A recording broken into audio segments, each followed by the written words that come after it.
Let this be your definition. Whenever you are in a close contact with a man whose energy makes you a slave, escape from him.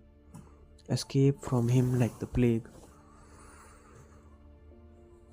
Never look back. You are in danger. That man has an oozing energy. It is dangerous for him because he is losing the energy which can become integration, and it is dangerous for you when a man's inner integrity is not firm.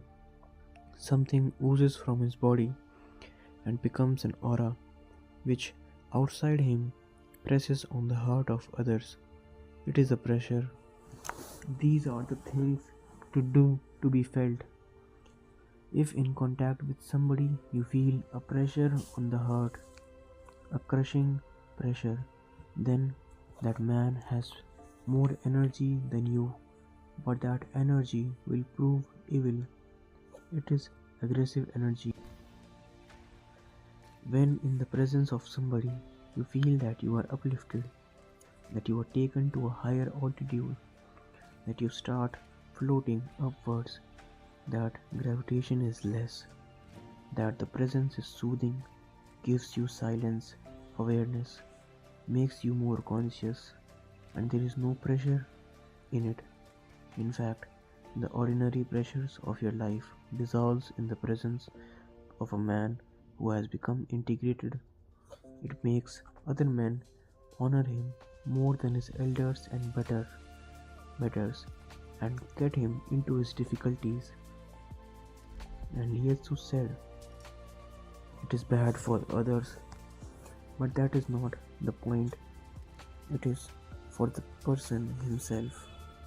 It is bound to get him into difficulties. That's how Rasputin got into difficulties. He could have become Buddha. He had the possibility. He was a man of great energy. He was really very rare. But the others got into difficulty. He got into difficulty. He got into many difficulties and he went astray.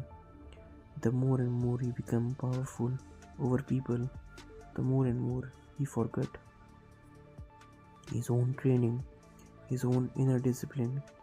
He had worked hard upon himself for years. He had meditated and prayed, and his prayers was going deep. Then he became aware that he had great influence over people.